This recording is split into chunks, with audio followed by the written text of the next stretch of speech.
Balikan natin ang bagong kasaysayan sa ating vlog. May pangako ang bukas.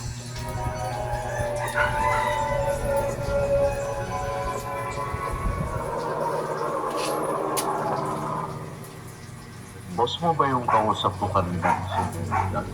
Oo. Si Sir Ver. Pag-ingat ka sa kanya, ha? Bakit naman gusto? Parang mo mabait ito.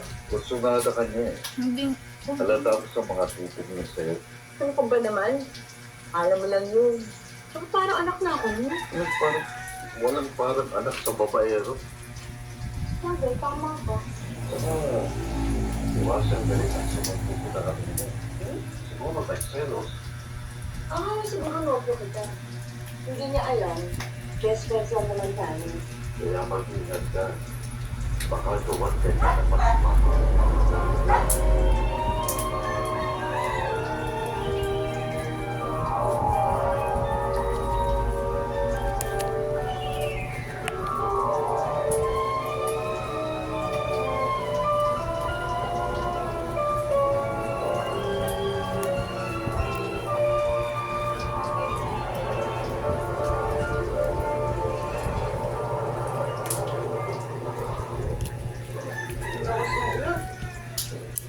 Alam mo, sinabi umuwi si ate. Nalaman mo siya. Umuwi na. Masarap. Umiinom masarap na ulam si ate. Ay! Ay, Kalaban! Ikaw. Hindi mo ako ng araw. oo. Kung tawagin kita yan, hindi kita, ano? Anak ka sa ibang lalaki, taksil kong asawa. Hindi ko dito yun. Sabi lang po yun ng mga dismoso nating kapitbahay. Ano? Sabi po ninay ko yung tatay ko. Huwag mo akong iyakan, ha? Hindi ko nakakawa, ha? Hindi mo ako ng alam, ha? Hindi ko sa inyo ng buwan. Ay, ang lakas pa ng ulan. Anak ka na nga sa labas, ha? At tigas pa ng ulo mo.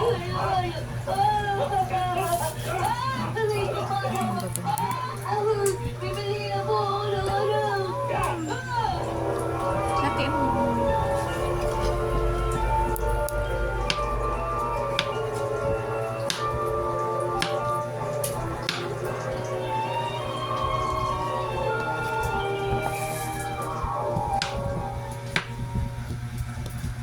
Alam ko, may sakit si Bobby. Oo, anak. Wala lang kasi siya nung pinagano siya ng alak ng mga tayo mo. Sipsay talaga. Basta sa bisyo niya, kahit makapervisyo siya. Eh, sana kung mo yung ganun sila ng kapatid mo. Pinulay ko natin sa mga bigas yung tinita ko kanina. Opo, inay. Ako na pong bahala.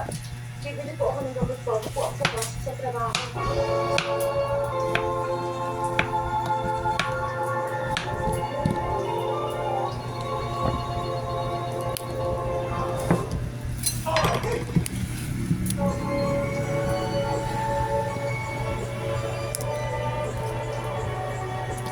At ngayon, balikan natin ang bagong kasaysayan sa ating vlog. May pangako ang bukas.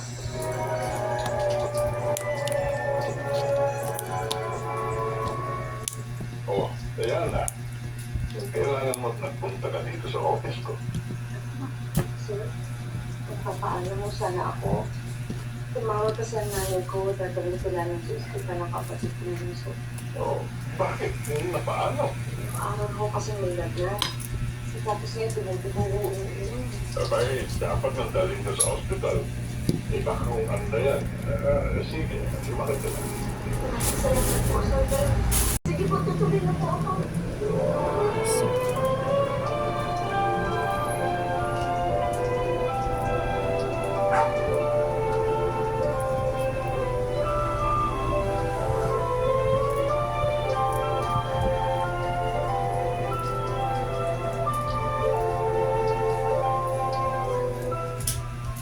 Ay, nagaling Elena. Nakipagkita ka sa lalaki mo. Pero wala akong lalaki. No? Pagkalamit beses ko na sinabi yan sa'yo. Sinungaling ka! Kasama ko si Diana. Dinala namin sa ospital si Robert. Umuwi lang ako rito para kumuha ng gamit. Talagang hindi mo pinababayaan ang anak mo sa labas. Kung ayaw mong maniwalang alam ko si Robert, bahala ka. Pero alis na ako. Dahil kailangan ako ng ating anak.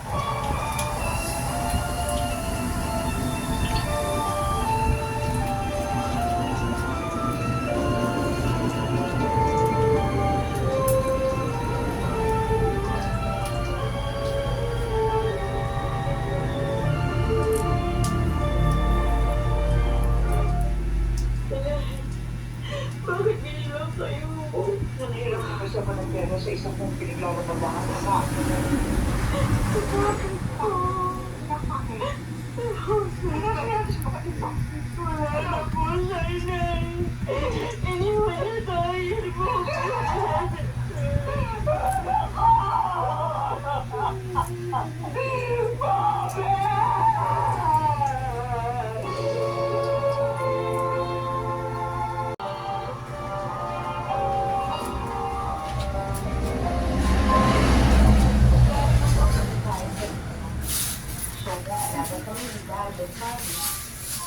Hindi mo nangyayari kami sa kapatid.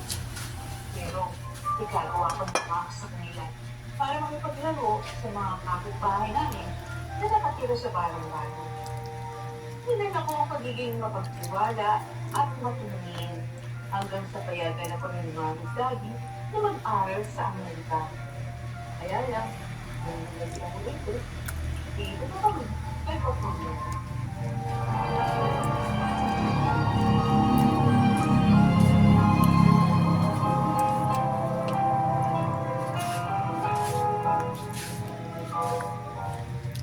Bakit pinauwi mo pa si Penny dito? Sana doon na lang siya sa Amerika pinagtrabaho. Isipin mo, kuya, malaking kaibigan ito sa pamilya natin. Kung hindi mo mabibigyan ng trabaho sa negosyo ng pamilya ninyo ang bunso namin, maintindihan ko. Pero para sabihin mong malaking kahihiyan ang nangyari kay Ken, hindi ko yan matatanggap. Oo nga naman, Hilda. Hindi naman ginusto ni Penny ang nangyari sa kanya. Yan. Yan, Panginoon. Tapos namin ibento nila sa mga ko. Oh. Ganun. Mukhang okay na kayo. Wala. Hindi siya man, maraming negosyo sila. Pero, naman mo, matapos kami pagtingin ng ibang tao na dati inaasahan namin tutulong sa amin. Ang mabuti naman kung gano'n. Ay, sige. Uuwi na rin ako. Talaga